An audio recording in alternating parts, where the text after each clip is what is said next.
All right, John, let's talk Okay, mushrooms. off we go. Okay.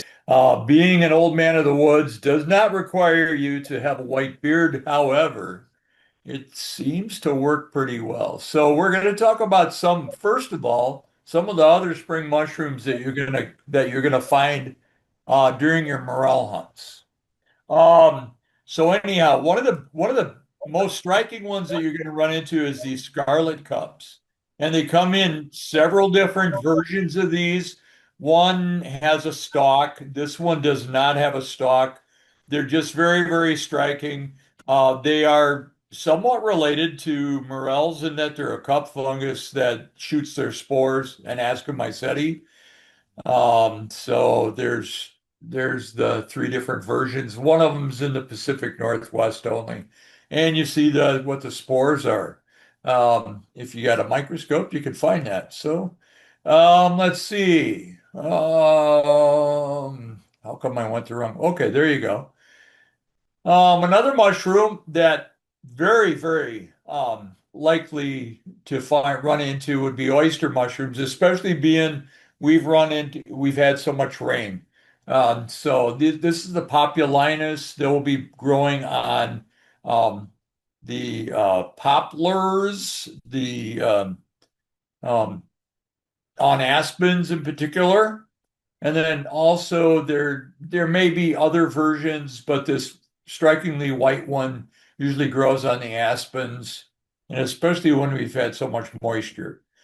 Okay, and that's what the bottom of them look like. They'd be a fairly quite a meaty mushroom. They have gills that descend the stem. They have a markedly, in most cases, a markedly anise or licorice smell to them, and they are quality edible. So here's some of the other ones. So pulmonarius is another version. So cottonwoods and other various trees. These are decomposers and they're very aggressive. That's why they're so easy to cultivate. They also can be carnivorous in that they actually feed on nematodes in the ground. So they're one of the carnivorous mushrooms actually on actually animal life. So, which is interesting. I find that interesting anyhow. Um, so let's see, moving on. You can grow them at home and they're a choice edible. If you're going to grow them at home, use the sporeless varieties because they can be aggressive and escape. The spores can escape into your walls and things and cause problems. So if you're going to actually grow these and you do not have the sporeless variety, make sure you've got tenting or something to protect the spores from getting out or leave them outside. The caps are white, tan gray, stem is lateral, and it descends. And the gills descend or are decurrent, spore prints white, um, to a pale lilac, and the owner again is like I said, anise or kind of like licorice, but not always. Sometimes if they smell foul, don't eat them. Okay. They should not have a foul smell at all. And once in a while, they'll get a yellow uh, slime mold that will grow on them. So that's another thing you need to be aware of. They do taste mild. They're a good mushroom, tasty mushroom. All right. And one of the main indicators and one of the easiest ways to identify that you have indeed found them is you'll see these little black beetles with the orange heads. These are actually called the pleasing beetles. It's a pleasing fungus beetle, and they just absolutely love oyster mushrooms, and you'll find them in the gills. And that's, if you want to know for sure that you got them, if you can find a couple of those little beetles in there, be very, very concerned that you may not actually have them. Okay, and there they are attacking. That's the mycelium attacking the nematode and trying to eat it. So, yep, nerve gas and a lollipop. Now that's Ron's comment. I'm not exactly sure how that works, but I guess that's what he calls it. So. There is a choice edible that's out there that's an invasive mushroom, and it's one of the oyster mushrooms also. It is escape cultivation. It's this yellow oyster, Pleurotus citrana pileatus, and they grow in very, very large fruitings. They are good, very, very tasty, and the stems are probably not quite as fibrous as the regular white oysters, but they are invasive, and they may be actually pushing out some other native species because they're such an aggressive decomposer. And we're still not sure exactly the what the ramifications of an invasive mushroom in this particular case would be. It is recommended, though, that if you grow these at all, you dispose of, you do not compost the pieces or anything like that. Is you use you use bleach to kind of to kill it off. Don't just dump it out back in your wood chips and stuff like that because you're actually going to spread it. And we're not sure, again, what the ramifications are. Another really, really good one, actually, that has come under a lot of scrutiny right now is this dryad saddle or pheasant back mushroom, Serioporus. It used to be a polyporus squamosus. When they're very, very small or young and tender, they can be quite tasty edibles.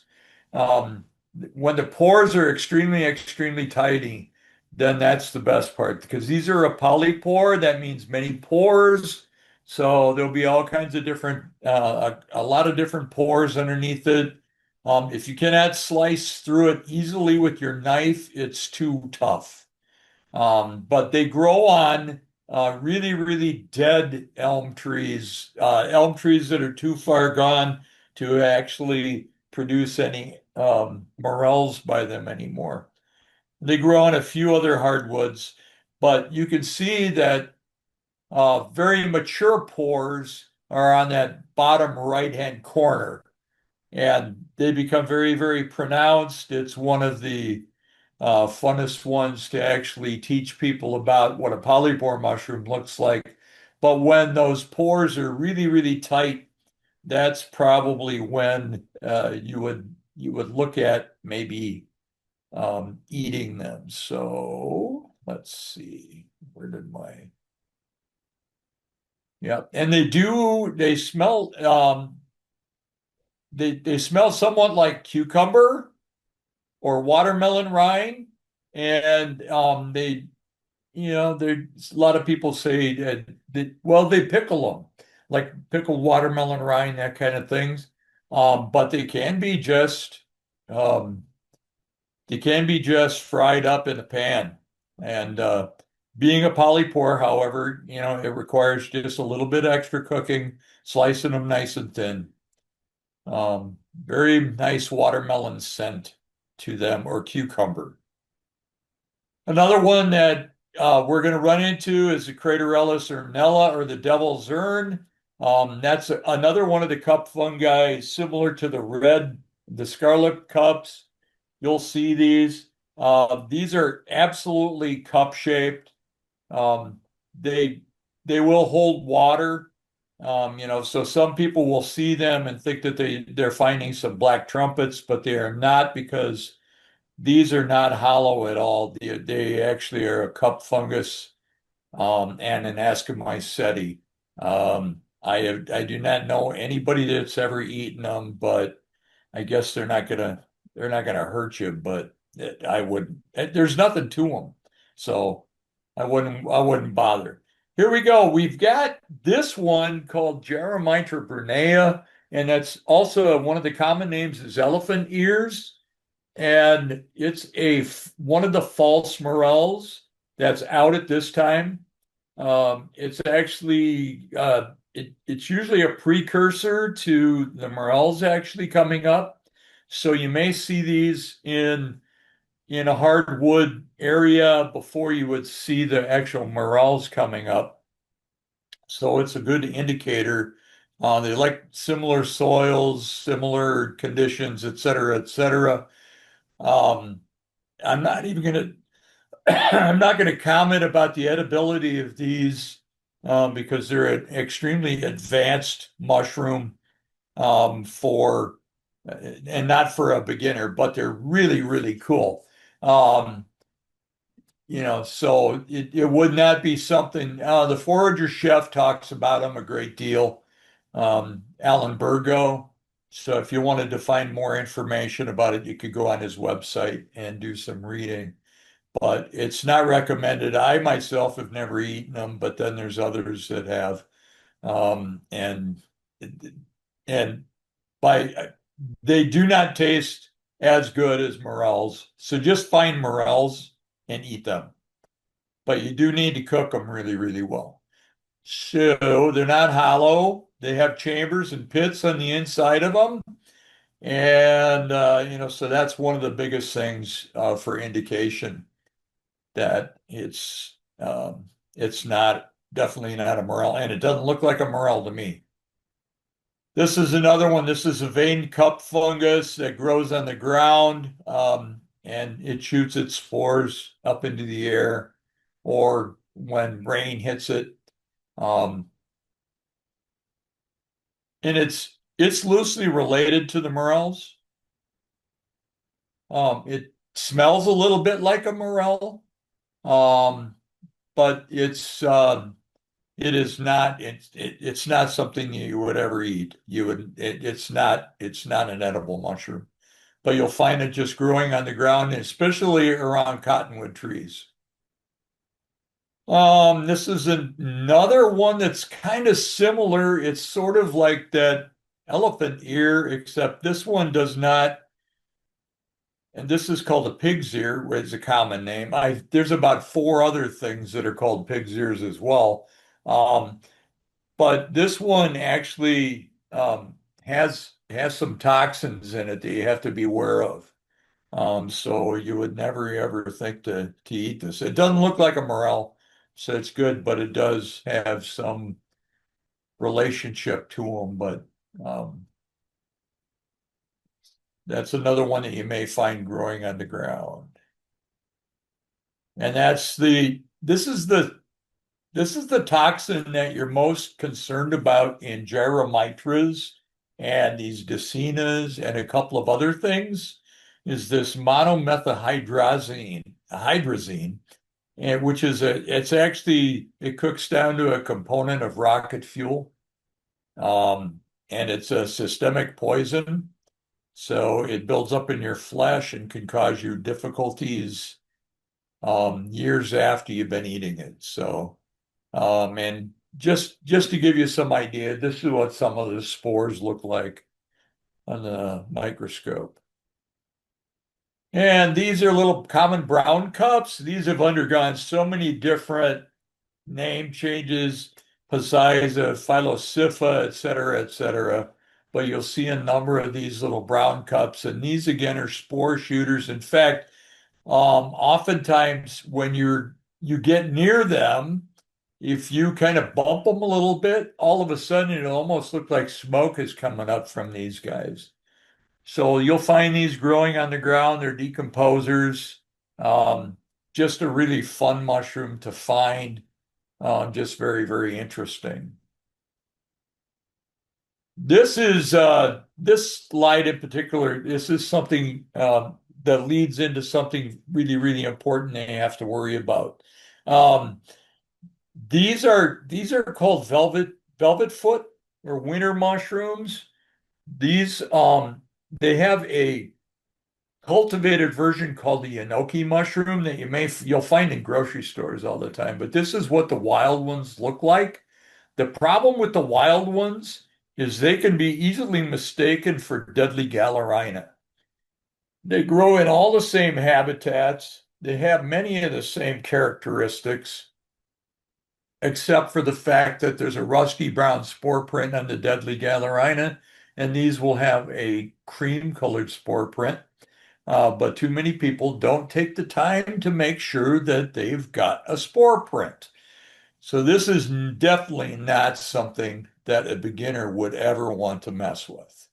But they're very, very interesting. The name Velvet Foot comes from the fact that you can see the darkened stem and where the stem is connected actually to the substrate of the wood, it's actually really fuzzy. And they are pretty, and most of the time they're very, very viscid, meaning sticky looking on the top. And here they are next to Deadly Galerina, which you can see would be possibly problematic and easy to confuse. Deadly Galerina has the same toxin in it that the deadly destroying angel mushrooms and the death caps has. It has amatoxin in it. Um, They used to be called, the deadly Galerina used to be called autumnalis, which made people think that they're only found in the fall. That's false. So that the correct current name is marginata because you do find these in the springtime as well. And they'll grow in little clusters on wood, on well-rotted wood. They also grow in the fall and in the summer after very, very wet periods. This is a mushroom you have to beware of extremely. There are poisonings that occur for this mushroom, people thinking that they found something really good. All right. So this is just more information about the velvet foot. It's blackish brown, velvety.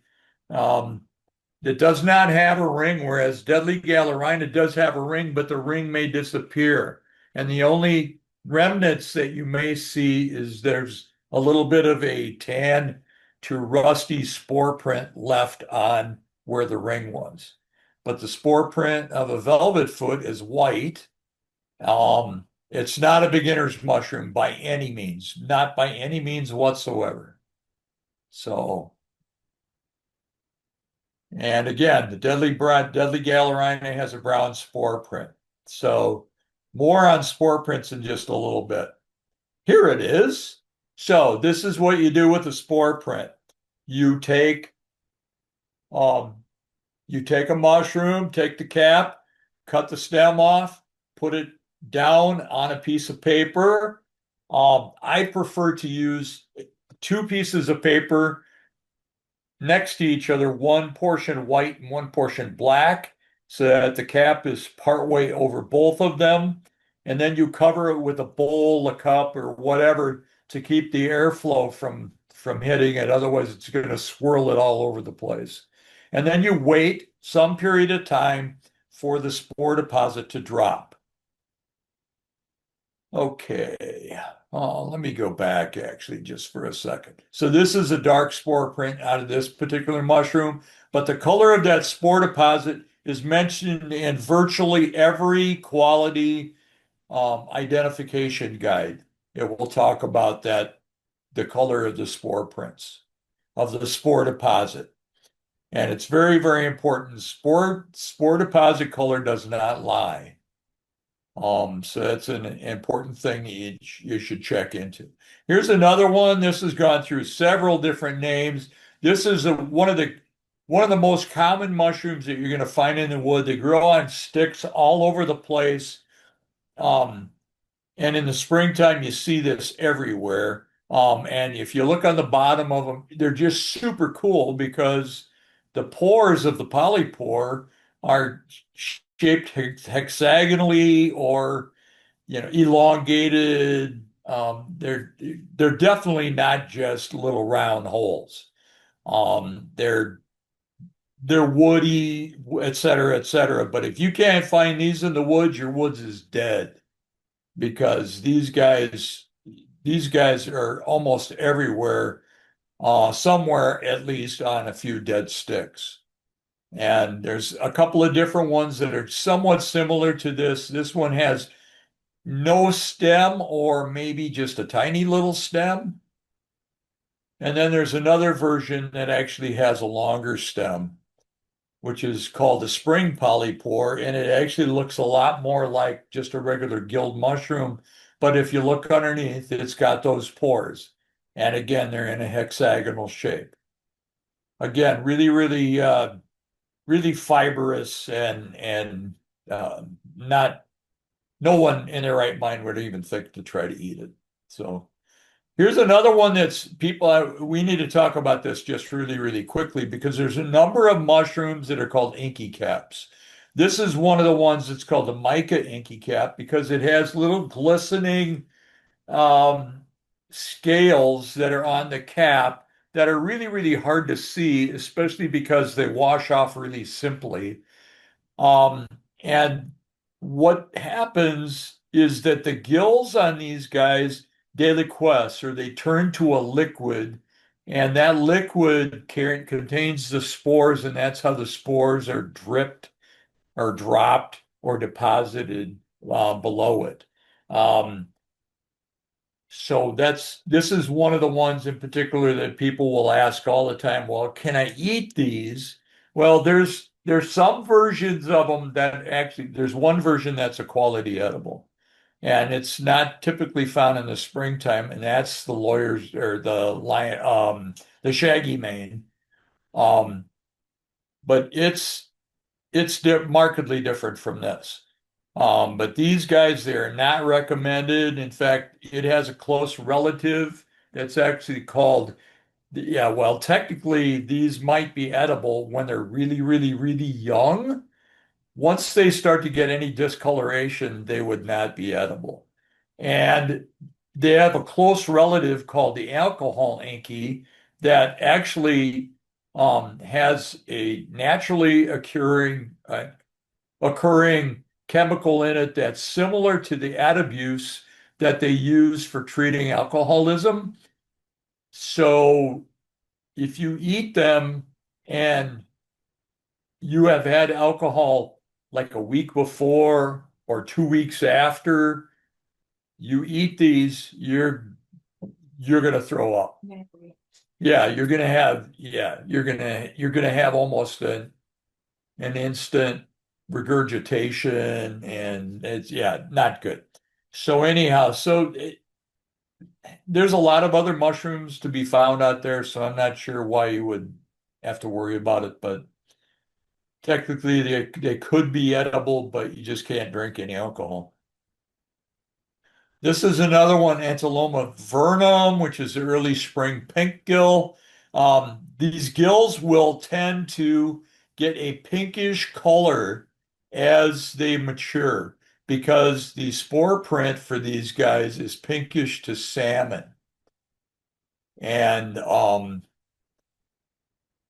in fact, so they grow in various clusters. They are poisonous. So don't think about eating them. And they fall in the category of little brown mushrooms, and just stay away from them. This is another one that actually is similar, called the Pluteus cervinus, or the deer or fawn mushroom. This one we find really frequently growing on dead wood, dead fallen logs, and its gills will turn kind of this pinkish color because the spore deposit is pinkish. They are edible.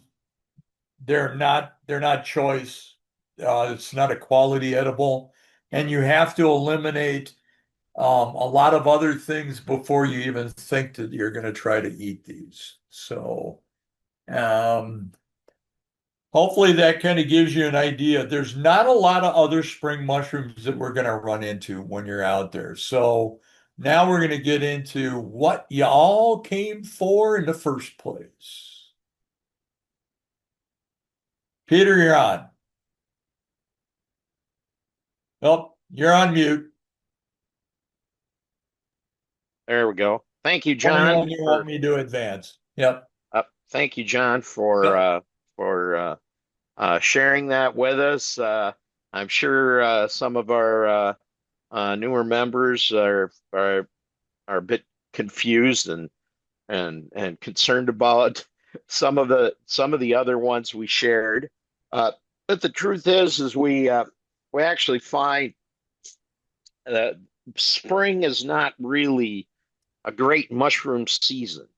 Our mushroom season here in Minnesota really starts around the beginning of July and then runs through fall. And there's many, many other uh, good mushrooms to find then. Many of them much more easier to find than this little rascal, are morels. But in the spring, probably lately the most common ones you might find are going to be morels, of course, the golden oyster that we've been seeing that's becoming invasive, and pheasant back or dryad saddle, which can be also quite common.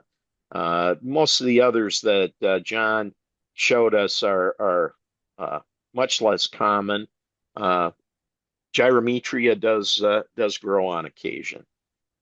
Go ahead. This, as you notice, the morel is, as was said in that last slide, morel is our state mushroom, and we were the first state in the United States that had a state mushroom. So, just want to let you know. So this is not AI. This is what can happen when you find morels. You always want to look carefully around because where there's one, there's often more. Unfortunately, not often this many more. We wish there would. So the mushroom that we find in this part of the state most often, uh, people refer to it as the yellow chanterelle. When it's young, it can be kind of gray colored, and so they call it gray. People refer to them as grays when they're young, and you can see that they have pits uh, in them that are truly pits that make up their cap, and that's where the spores come out from. And we'll be showing you some other identifying characteristics of them. So when you go out and look, you want to wear comfortable shoes, sometimes a walking stick. We don't want people getting lost, so GPS and stuff. For carrying them, it's really useful to have something that's breathable if you're going to be carrying them for any length of time. Uh, just because, as all mushrooms are very much hugely made up of water. And so if you carry them around in a plastic bag where they're going to be warm, they're going to start decomposing literally, and they'll get mushy and stuff like that. So putting them in something that can breathe is very useful in keeping them in good condition. I like using a basket because sometimes they can be, depending on their condition, be kind of fragile. And if you pile them up in a bag, that you'll squash the ones on the bottom. Uh, a lot of people use mesh bags, and there's nothing wrong with that. I personally don't care for them because they get hooked on things when I'm walking through the woods, and so I'm constantly, disentangling it from the brush or buckthorn and other things. Also, I find, some people talk about using, like onion bags. I find things that have a stiffer mesh, uh, if they're again, depending on the condition, they can get pretty fragile. and you'll find that the mesh will start acting like a grater on them and break them into little pieces, which then fall through the mesh, and all of a sudden you don't have hardly as much mushroom as you started. You can bring a knife, which is a good thing to cut them off or at least trim the dirt off of them. Another benefit, even though there really isn't any clear scientific studies, that when you carry them in something that breathes, that you are spreading their spores around because they're still giving out spores, um, often after we pick them until later in the season when you're going to be picking ones that pretty much have given up most of their spores already. Um, keep yourself hydrated. Uh, Tick prevention, we're going to talk about, extremely important. It is getting more and more important every year. It seems we're having more ticks and more possible disease carrying ticks in Minnesota.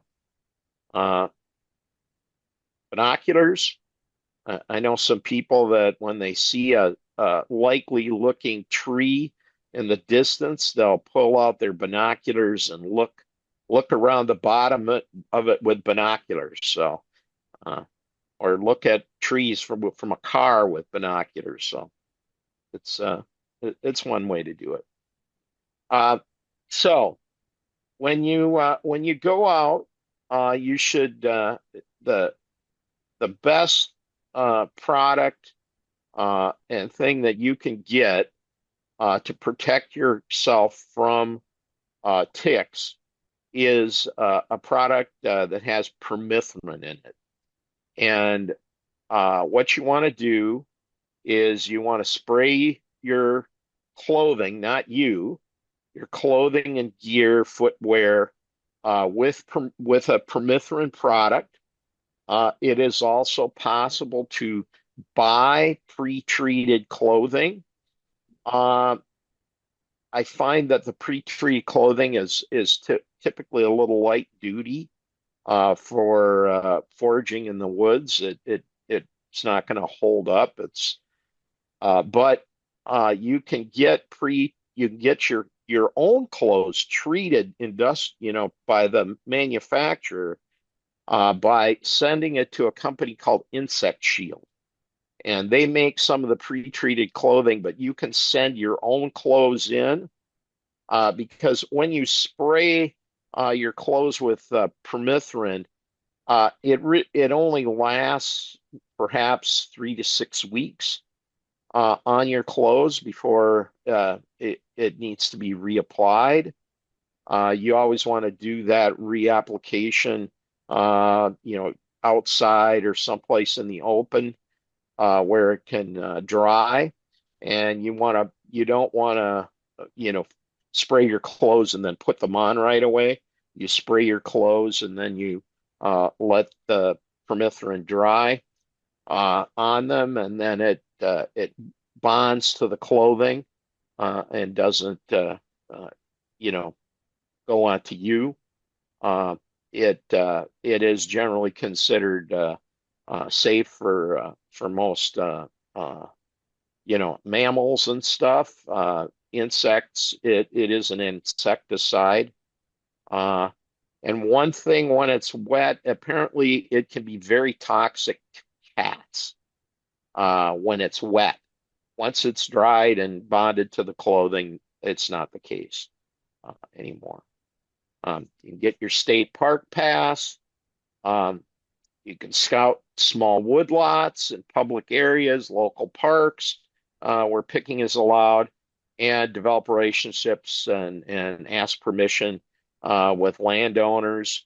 And if you already have permission, it's always a good idea to visit them and not be, say hello so that they know that you're out hunting on their land uh, and that you're not sneaking around. Uh, so those are those kind of things, John. Yep. Now here's 16.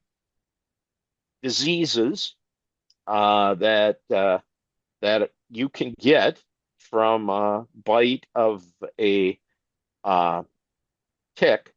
The one at the top is the one that we've most often uh, struggled.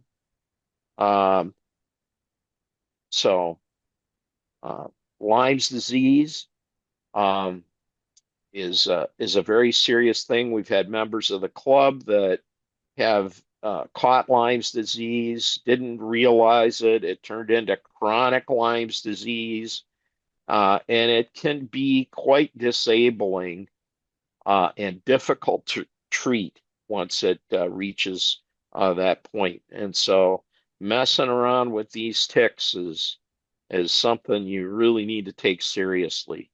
Um, and the one at the bottom, we were hardly ever worried about in Minnesota, Rocky Mountain spotted fever. Um, but the Texas Lone Star tick, which often can carry Rocky Mountain spotted fever, has been expanding.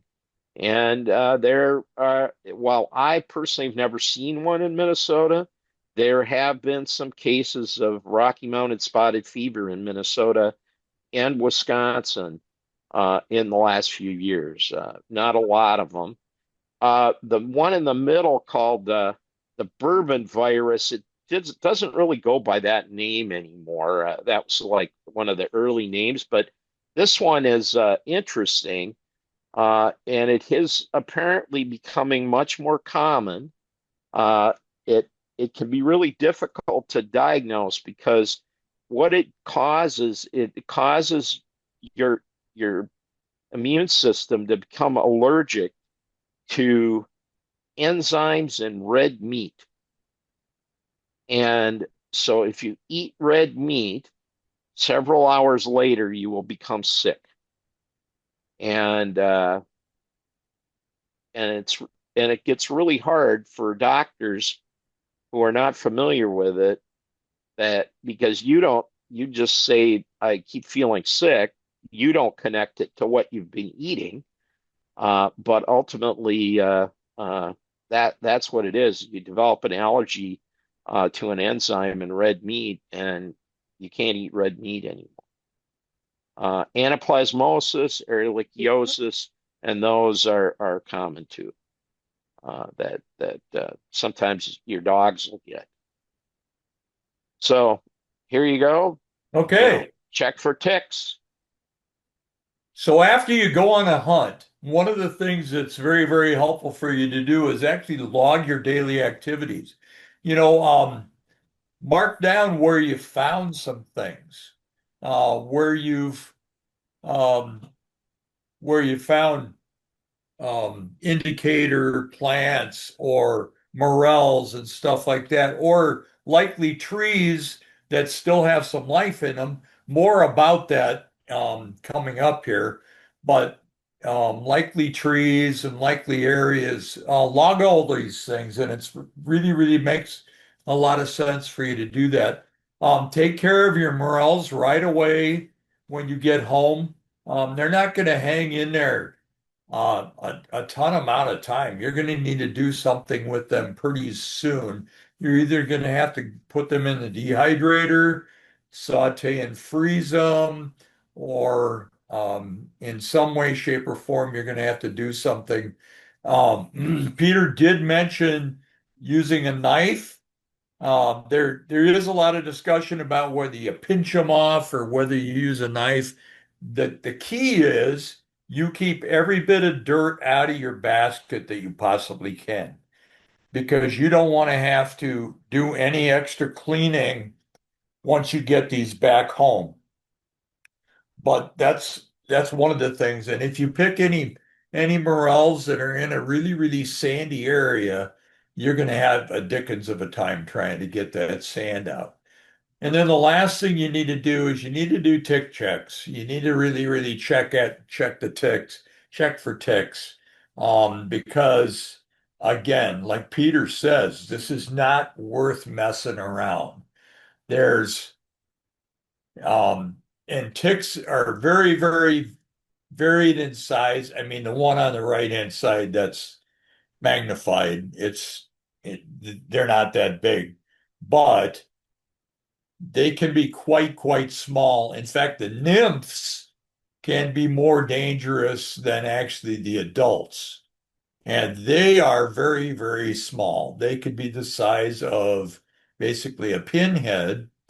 And so you just really, really have to be careful. And the best thing to do, again, is to prevent getting any on you by treating your clothes properly and keeping that treatment fresh, and then making sure you don't take any shortcuts. Um, One time we were heading down to Missouri, and we stopped at just a little rest stop in southern Iowa. And we decided we were just going to walk around and just check things out. And so we didn't spray or we didn't do anything. We kept to the trail. We were very, very careful. But when we got back, between the two of us, we had 21 ticks on us. So again, don't let your guard down.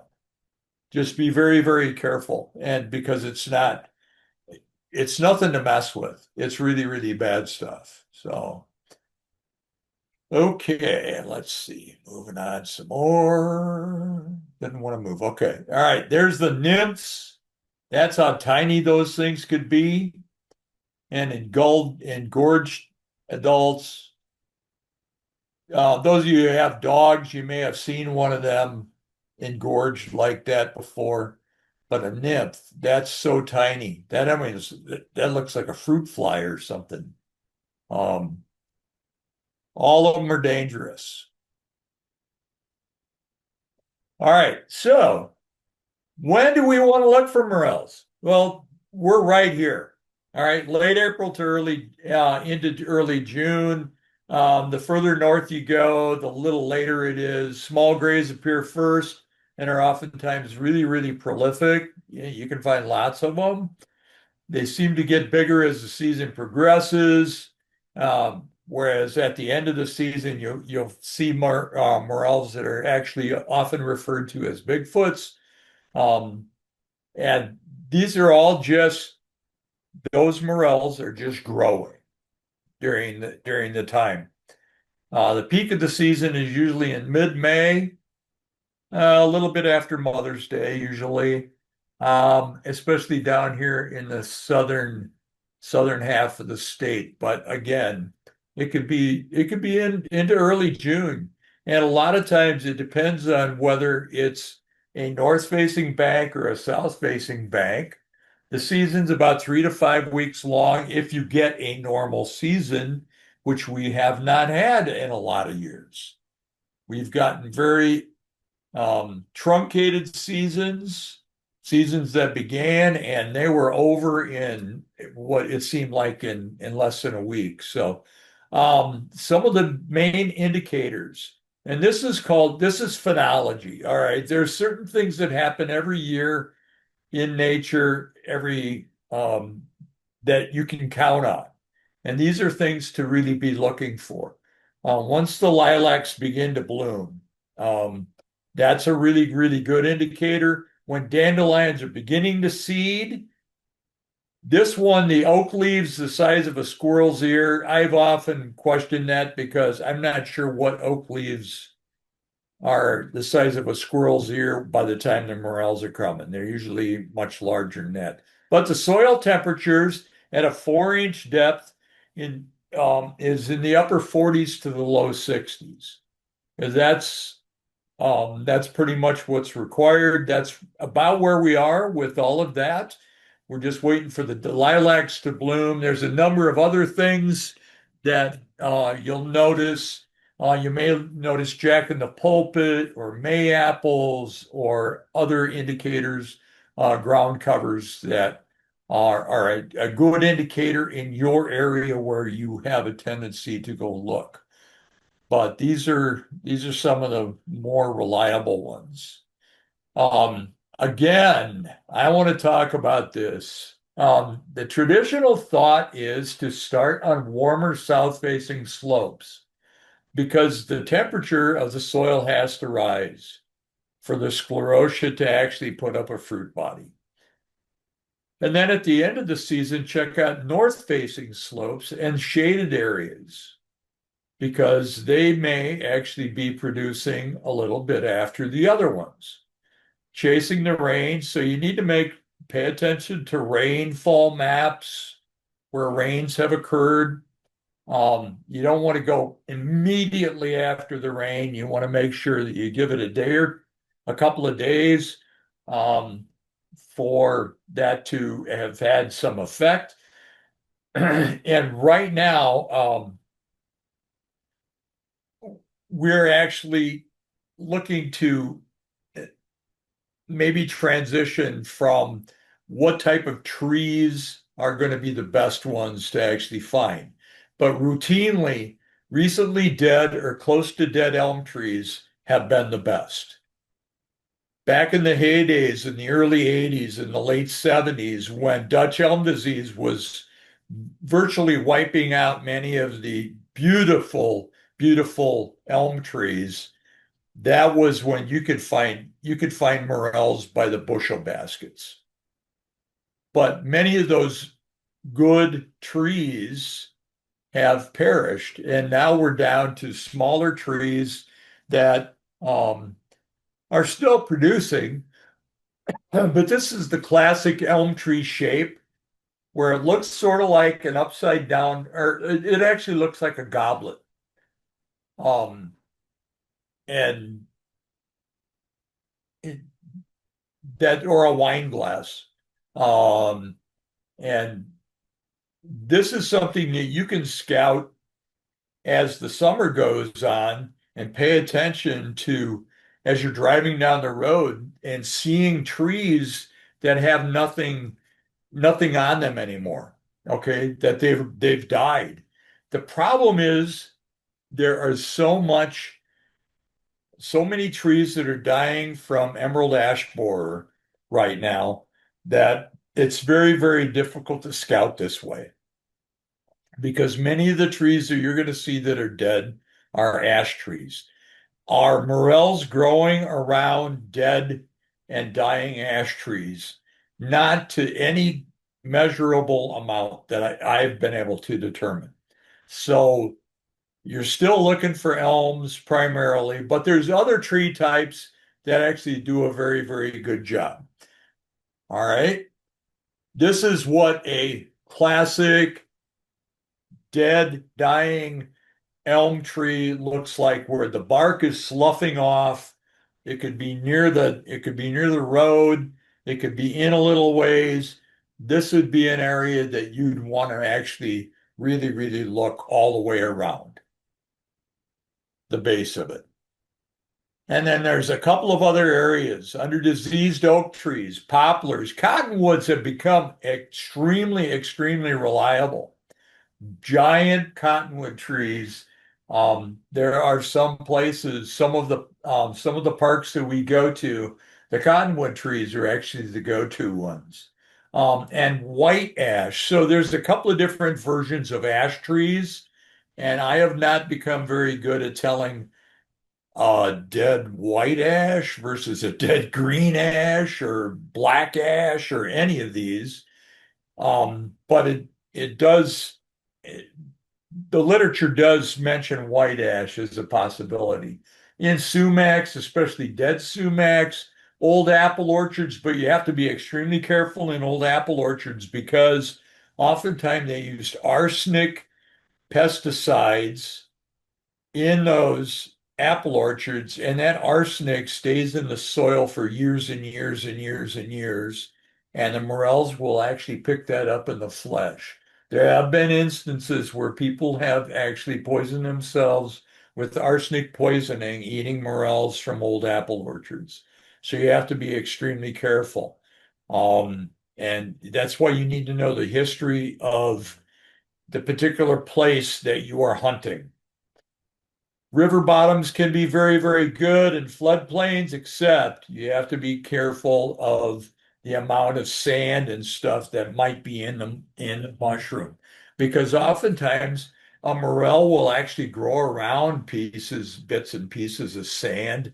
And you're not ever going to get that out of there, or it might be in the pits and so embedded in there that it's very difficult to get that out. And then you're crunching through sand, grit, and all kinds of things, and it's just not good. It's good for your dentist, but not for you.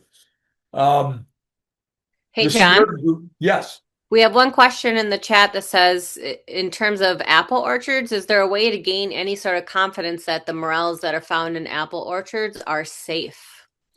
Well, if you know the history of the apple orchard, if it's a fairly Organic. if it's like in an organic area, where you know that you have to know the history, and that's the difficult part because Well, if you just happen upon an apple orchard Or out in the apple tree. woods, Apple tree.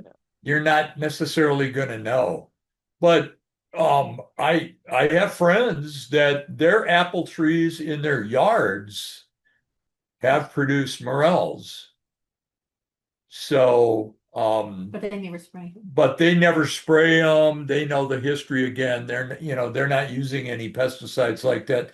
Arsenic pesticides were stopped being used. right. Well, I think in the 60s and 70s. It's before that. It might have even been before that. So Yeah, before the 70s. yeah. So really, really old apple orchards, and usually you can tell, but I'd be hard pressed if it's a really, really old looking apple orchard. You can tell by the age of the trees that there's a lot of rot and decay in the trees, that's an older apple orchard. Um, Disturbed ground actually is a good place, especially a place where there is some development that's going on. Say there is an area behind or next to an area where you've walked for years and years and years, and you found a few morels, and they suddenly decide that they're going to develop that a little bit. The edges around where they are not doing all of their grading and that kind of stuff, it's that the pounding and the vibration of the earth movers and that kind of stuff back into the woods that still exists actually can really cause the morels to respond a lot better. And so that disturbed ground works good. Along railroad tracks is problematic, but that is, again, that's disturbed ground. But the problem is railroad ties have creosote in them.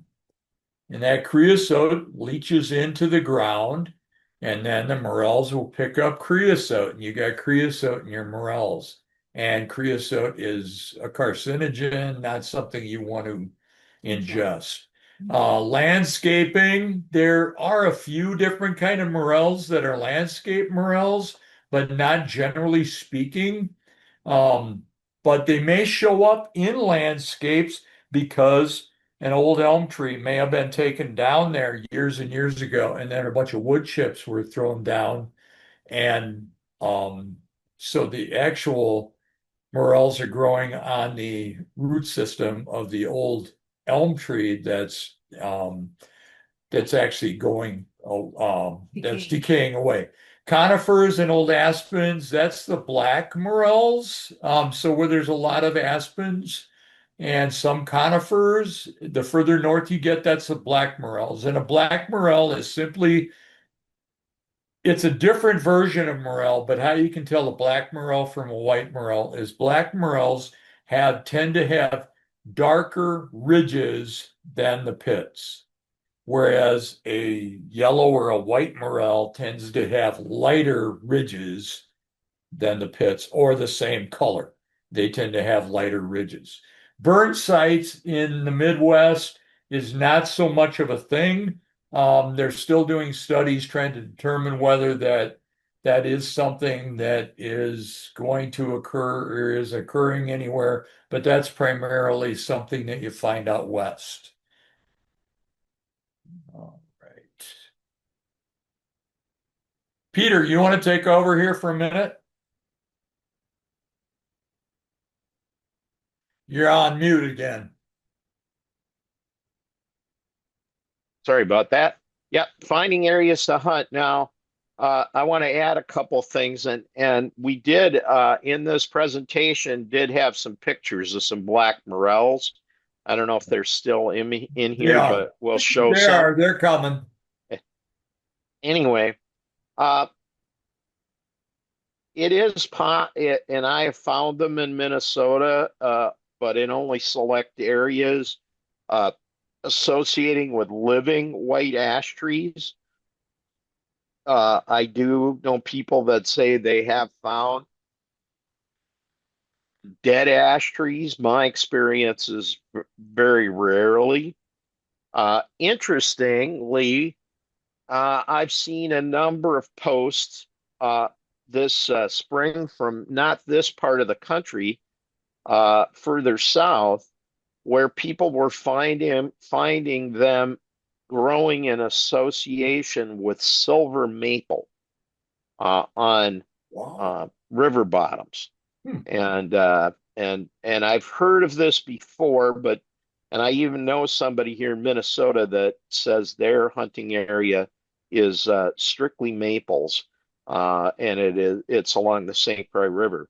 So, there's areas to explore and stuff to explore. I mean, the river bottoms used to be really good because the prior to Dutch elm disease, 30% of the trees in the Minnesota river bottoms were elm. So we had an awful lot of elm trees prior to Dutch elm, and now most of those elm trees actually have been replaced by maples very often, and ash as well. Soon, not so much ash anymore. Uh, you can find areas to hunt. Minnesota Atlas, people don't use that quite as much anymore. They go online. The DNR website has information about public lands, uh, park and forest maps, Google Earth, scouting for trees in the summer, and noting their locations, especially for dying trees. I do this a lot, and it's not good for my attentiveness in driving, because I'm always looking out the window. So, uh, and don't be afraid to go and knock on somebody's door and say, can I, walk through your property looking for mushrooms? Uh, and during morel season, I'll be honest, it's sometimes a little less, uh, people are a little less willing to give you permission, but later in the season, most people are just fine with it. So, just to let you know, go ahead. Yep. Um, and this is something when I find a morel or I come to an area or a tree that I'm thinking is the right amount of dead and an elm perhaps. I might crouch down and look low to try to see morels that might be hiding in the undergrowth and stuff like that. Looking for that shape. See, they're sneaky as all get out, and sometimes that's all you see is that little thing. They're really well camouflaged, and be careful where you step. I can say this with total certainty that I have walked into an area and all of a sudden seen morels, and then all of a sudden look down and find that I've either stepped on one or that I'm about to step on one. So when approach all that stuff as carefully as possible. And here you see, fairly young, nice, very moist morel uh, growing. There you can see a dandelion.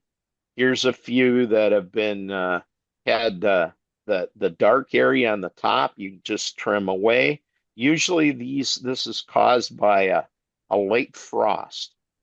They get frost nipped when they've been growing. Yep, this is one of our former members. He's actually living in New Hampshire now, and he actually has suffered from chronic Lyme's disease. Been was pretty serious for a while, but He's great doing a good picture. job, though, of showing you getting down to the right Yep, level so yep, you can actually see him. So, yep, absolutely. As I said, if you see one, there's probably more. You need to look at different angles. We used to have one of our foray leaders said, "Don't worry about coming back the same way that you went." He said he finds almost as many morels on the way back from someplace as when he was going because he's looking totally in the different direction. So here's some that people might refer to as more grays, and grays and yellows are the same exact mushroom. They're in our area. They're Morchella americana, and the grays are just younger versions, and as they mature, they will turn yellow. Seems like later in the season they come up and are yellow much sooner. Uh, here's a couple of really good examples of different kinds of ways the pits can look and stuff like that. okay, scientifically, kingdom fungi, Ascomycota, that means basically they bear their spores on a specific mechanism that actually turns them into spore shooters. Many of the cup fungi share this characteristic, and many of the earlier mushrooms that we see are these kind of Ascomycota. Um, and all the rest of it goes down. But the genus is Morchella, species Americana, the yellow morel, and Gusticeps is the black morel, and Punctipes is the half-free morel, which is another true morel that we actually have seen in some abundance from time to time, but it goes in cycles. So this is kind of the mechanism. This is what an ascus looks like. Um, it has it has this club that bears all the spores on the inside, and they will open up and shoot them out the end of the structure.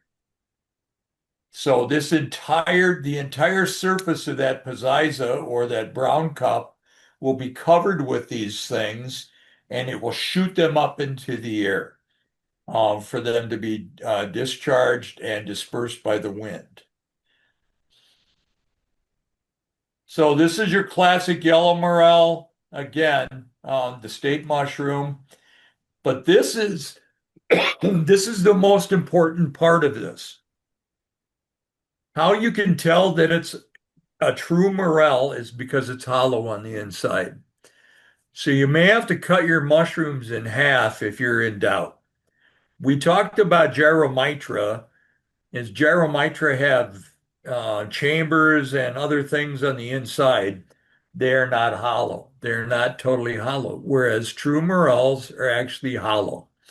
All right, so these are your Americana, the yellow ones. And then the half-free morel, when you look at them, they look a little odd. They're mostly stem, very little cap, but they get their name because the cap is only connected halfway. Only half of the cap is connected. but they are hollow on the inside. They are true morels.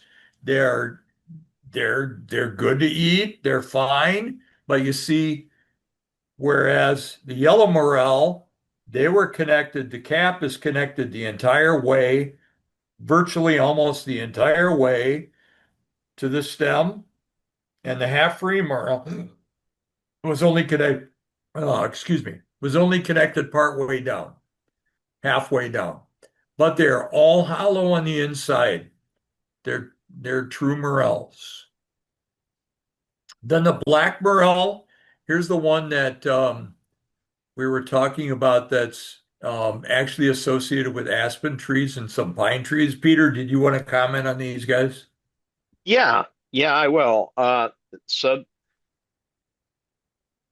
so these are black morels, and you can see here, you'll see a couple of things that are different about them. One is the reason they're called black morels sometimes can be even more their color, but the big thing is that the ridges on them are dark or black in color.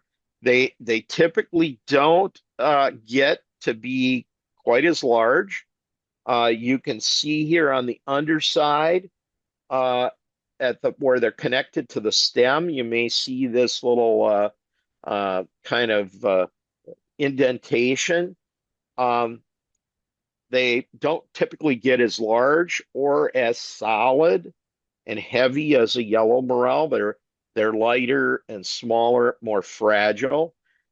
We do find them in this part of the state, and I think we would find more of them probably if people looked for them more.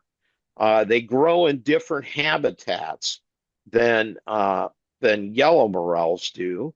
They're growing in typically associated with aspen. Um, so you're gonna find them in aspen and perhaps a mix of aspen and young cottonwood in areas that may have poor soils. Um, and they come typically a couple of weeks before we find the yellow morels. So when it's the peak of our season in this central part of the state here, they are usually at the peak of their season up, for instance, in the Grand Rapids area. So so they're much more cold tolerant than our yellow morels. Uh, Typically, one of the places that people find them, there's some question about whether morels are, grow and are what's called mycorrhizal, that they are associated with living trees and then fruit when that tree dies, has been a long time theory. But these black morels are very much saprophytic, so they decompose dead wood. I have picked these mushrooms literally growing right out of the top of a log, and so they're usually growing in conjunction with not necessarily growing out of logs, but places where there's decaying wood. So one of the places that people find them is very, places where there's been logging and clear cutting, kind of have a combination of that disturbed soils and also the fact that all the trees have been cut down, leaving lots of food for them to grow. Hey, They Peter, do, yes, we have a question in the chat. absolutely. Is there a different taste between the yellow, gray, and black morels? Uh, Not a big difference. The yellow and gray is the same mushroom. So about the biggest thing is, I think, that because the gray morels tend to be a little bit younger, I think they maybe have a little stronger flavors, especially compared to yellow morels when they get close to the end of their life. The black morels have maybe a slightly different flavor, but it's still very, very recognizable as Morel.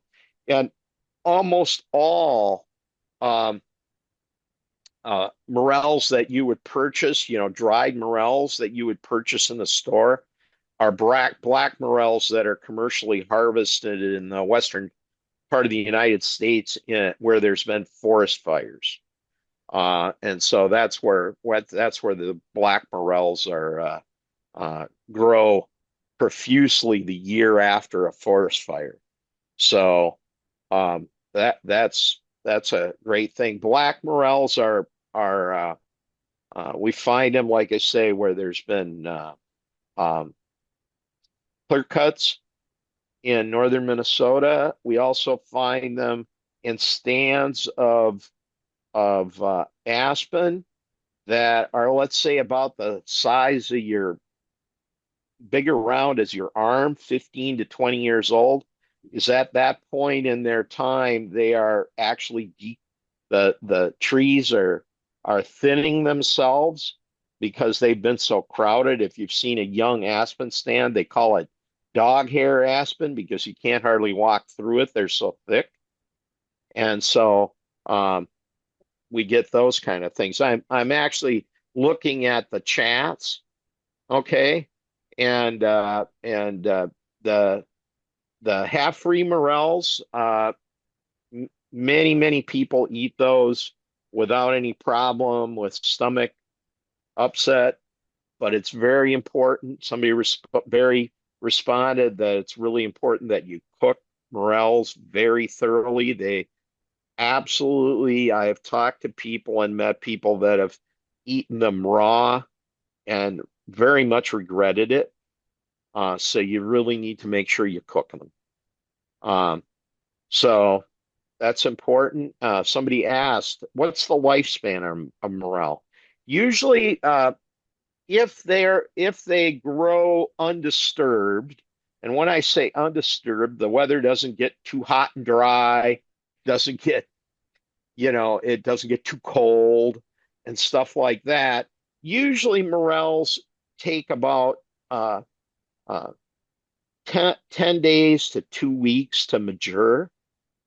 And so usually you get much beyond, if you watched a morel, grow from seeing it small to when it starts, basically decomposing, you're looking at most 2, maybe 3 weeks, depending on the weather. But I've seen it where all of a sudden we've had a cold snap and they stop growing. And once it warms up again, they don't start growing again. Now, there's a couple of other few mushrooms that are related to morels, and they are the verpas. And sometimes we find these, and you can see that it has a little bit of the look of the half-free, except you'll notice that it's connected right at the very top instead of halfway down. And you'll also notice that the stem is, looks like it's got like cottony stuff in it. It's got stuffing in it, not totally hollow. But we don't really find these very often, but their edibility is such that as long as they're cooked thoroughly, these can be eaten as well. We do find some of these. I mean, it's actually been quite a few years since I found one in this part of the state, so they're not a common mushroom uh, by any means. But I'm in but the Whitewater area. A lot of times, yeah, you'll find a few down there. yeah, but you won't find lots of them typically around here. Yeah. Now here we have Verpa bohemica, and I personally have not ever found one of these. Not in Uh, Minnesota. I have never found one. no, never found one, but I have a friend who lives up by the border, and he has on occasion found actually quite large quantities of these. And there is a variety that grows in Europe, and the ones that my friend found and the ones that you see here are quite small. I've seen pictures of baskets full uh, in Europe, and you look at them, and they're quite, much, much bigger, more similar to a regular yellow morel. And you look at the basket, and you go, "Oh, wow, a basket of morels." And then you look closely, and you'll notice something that these don't have pits like a morel does. Particularly the one in the picture on the right. You see how it's more like wrinkles or folds that they have. They're not really pitted like a true morel. And And then they again, also have that cottony stuff on the yep, they have inside that too. cottony stuff, and they're only attached at the very top. Now here we're back to the gyrometria, and this is the gyrometria that we um, have to be concerned about, in that particularly because this gyrometria is poisonous. And Yeah, this one will cause you a lot of problems. It has a markedly high levels of toxin in it, and um, so great care needs to be taken to avoid these. Um, there is there's 4 or 5 different versions of these. We do not find this esculenta as much in this area, and the Carolinia that is right there. This is called the Big Red on the right-hand side. We don't find that as much here because that's just a little south of us. We find it, but we do find these these ones that we mentioned before, these elephant ears. I think we will probably see some of these while we're out walking around in the springtime. But again, all gyromitra have uh, have been tested about this toxin, and some are noted to have a great deal of this toxin. Some are noted to not have any of this toxin, and some have minute levels of this toxin. So it's not a beginner's mushroom. You're taking a chance. Um, and then there's other mushrooms too. These tend to be a little later in the season and are sometimes called false morels. These are Helvella species. Um, and how you would, again, they really don't look much like a morel. They're actually more closely related to truffles, as it states down in the lower area. So there's like a truffle that grew out of the ground almost. But um, they're not considered to be an edible mushroom, um, whereas truffles definitely are. But these again have a lot of folds and various chambers on the inside of the stems. So there's a lot of variation on morels. As you look at morels, even the same exact thing, yellow morel, you could look at 5 different yellow morels and they all look markedly different. I mean, some might be very conical, some might be very pyramid shaped, some might be very almost oval. So there's different colors and different shapes. They're like snowflakes, and each one is unique. But what the common characteristics are is pits and ridges, and they're hollow on the inside. And those are very important characteristics to always test. Again, a beautiful morel, absolutely. Pits and ridges, you can tell. And there's a nice, nice big bunch of them. Somebody is laying them out. There's probably going to, I don't see that any of them are half freeze in there, but I see one of the things about half free morels is oftentimes there'll be a lot of stem and very, very little cap. For that reason, they're not necessarily as choice. But this is a typical little gray morel. Gets a little older, that would be a yellow. And once they get big like this, they'll tend to have a much larger base on the bottom, and that's where they tend to be called Bigfoot morels. And they're kind of bending over at the top. They tend to start to get crumbly at this point. So a lot of care needs to be taken to make sure that you get them home intact.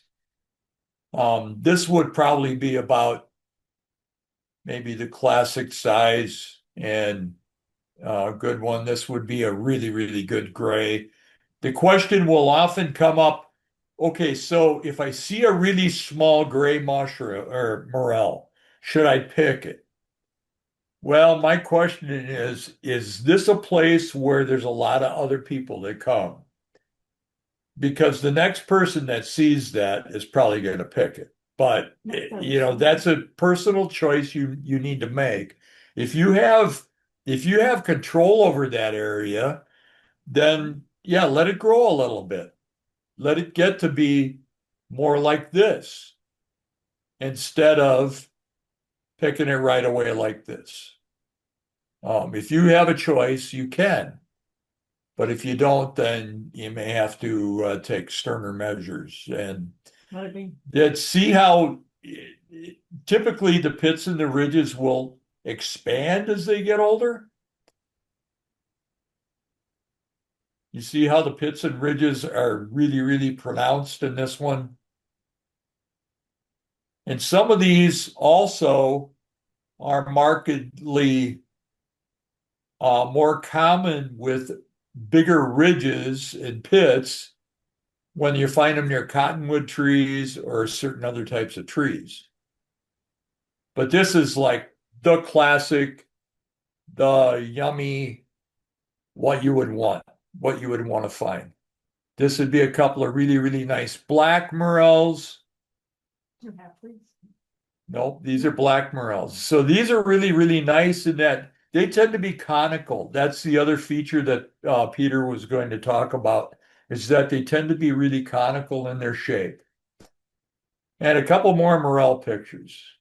So sometimes they grow in clusters, actually 2 heads, or in groups like this. It's really, really nice when you can find a bunch like this all together. But again, like Peter said, look all the way around, because if you need to take care so you're not stepping on additional ones.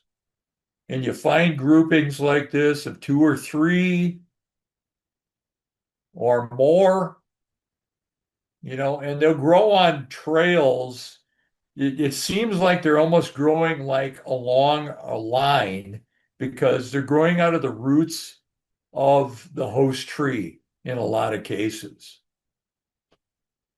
But they'll grow in tight groups like this from time to time, or they'll be scattered, like that Field of Dreams picture we showed early in the presentation.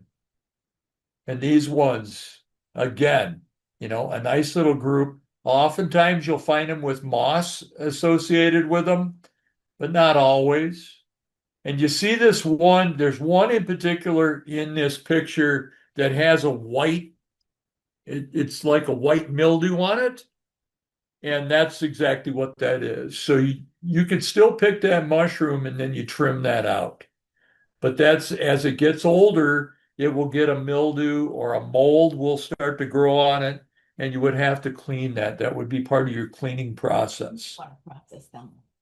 So that would be part of what you would do when you go to process it. And any of them dark tops that Peter also alluded to, those might be things. You can see some of the mushrooms that are in this picture also have really darkened areas, and you might want to trim those off. You might want to trim those off before you actually either dehydrate or you saute and freeze or just cook them up. And there's a lot of different ways of cooking them. Each of us is sensitive. And there are a lot of sensitivities, and there are a lot of people also that have sensitivities to eating morels, period. But morels require a lot of extra cooking. In fact, oftentimes we will actually cook our morels twice. So we will either saute and freeze, And then when we're going to use them again, then we cook them again. Or we make sure that we cook them really, really well. And I'm talking, 10 minutes, maybe. Maybe just a little bit of steaming first, and then you actually try to boil off that steam. So you do a little dry saute first, and then you try to actually do some more specialized saute to them later. A lot of different pictures of really some really, really good hauls. These people are, they're laying them out on the, laying them out, showing.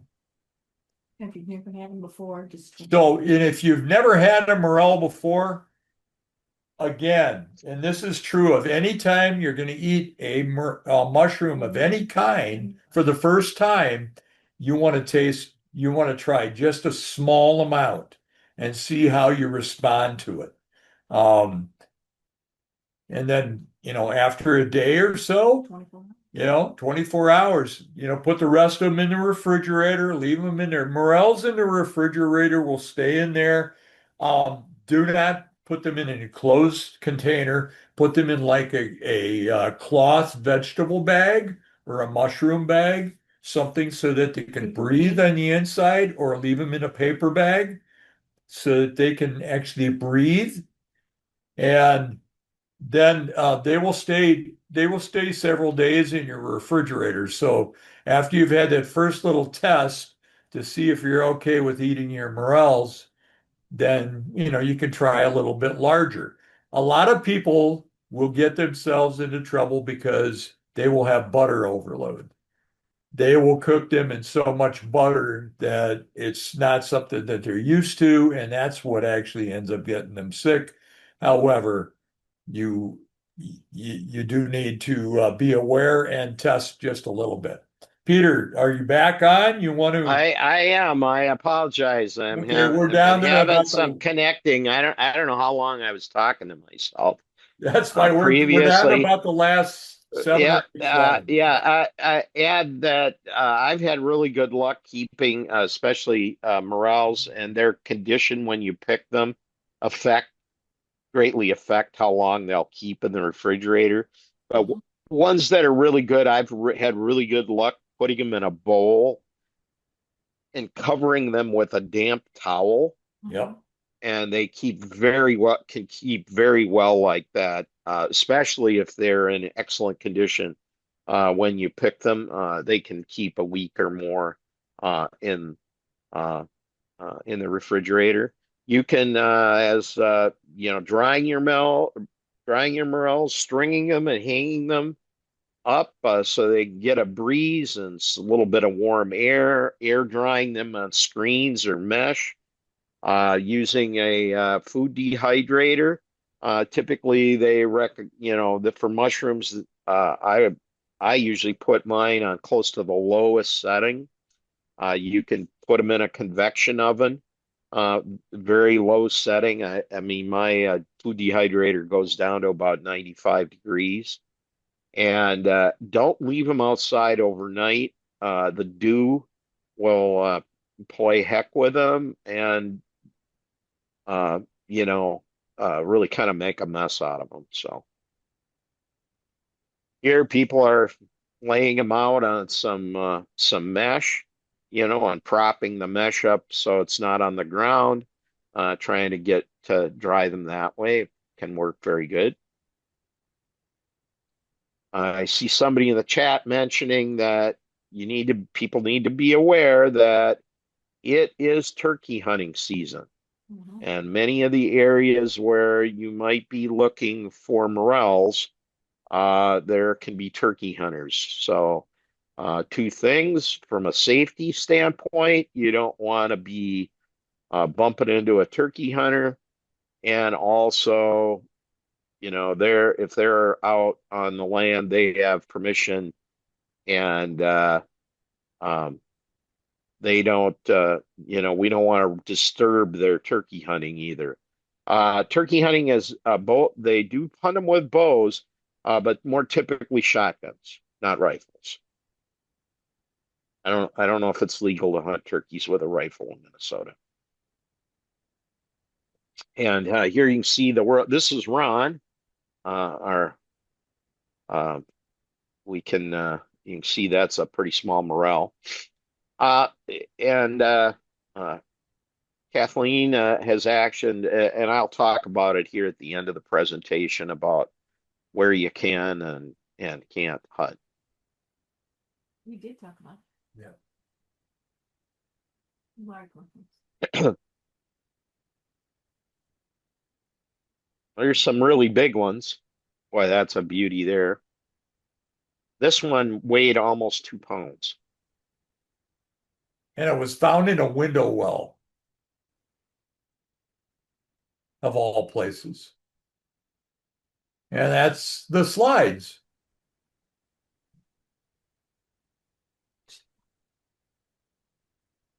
Did you lose him? All right.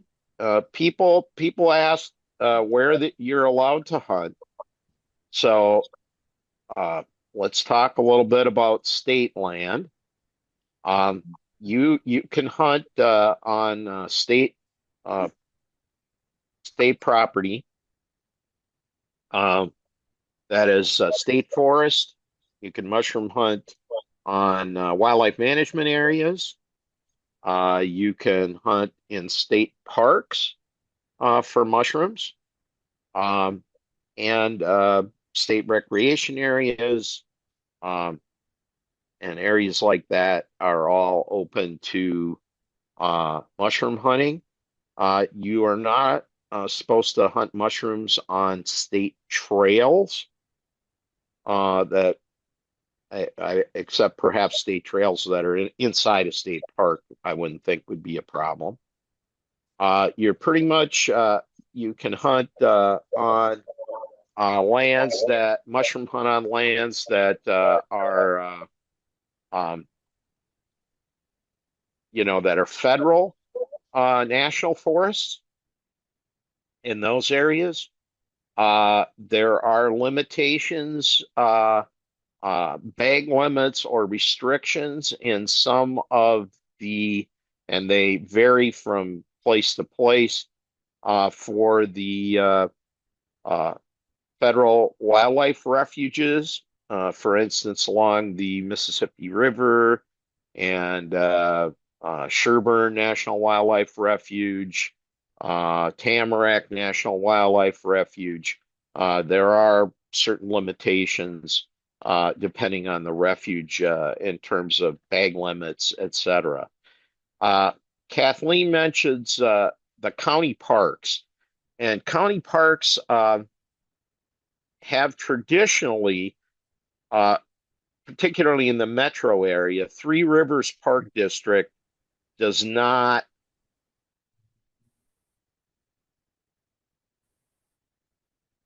Okay. I think we lost your audio, Oh, Peter. Okay, oh, I can jump in. you lost About my Dakota audio? County. Can you Yeah, hear me Dakota. again? Yeah, okay. Dakota County parks, actually, if they're not managed by Three Rivers Park District, it's okay to forage in now. They have changed the regulations to allow foraging in Lebanon Hills and some of the other Dakota County regional parks now. So that's good news for that. Yep. But Three Rivers Park District is still a problem. Washington County parks, if you can hear me, Yep. are open to there they ask you to get a free permit, just so they're trying to figure out what people's utilization of.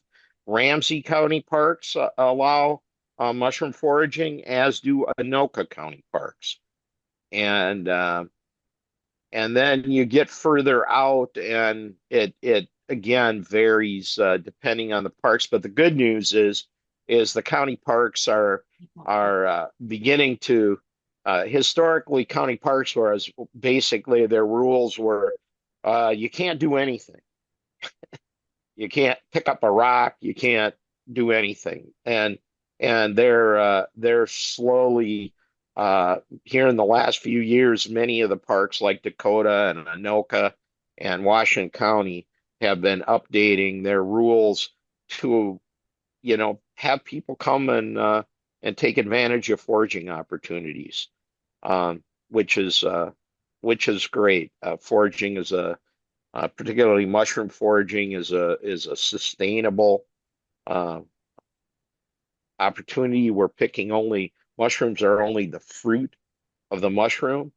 So it's just like picking blueberries or something like that. We're not damaging the actual organism that, in the case of morels, all lives underground.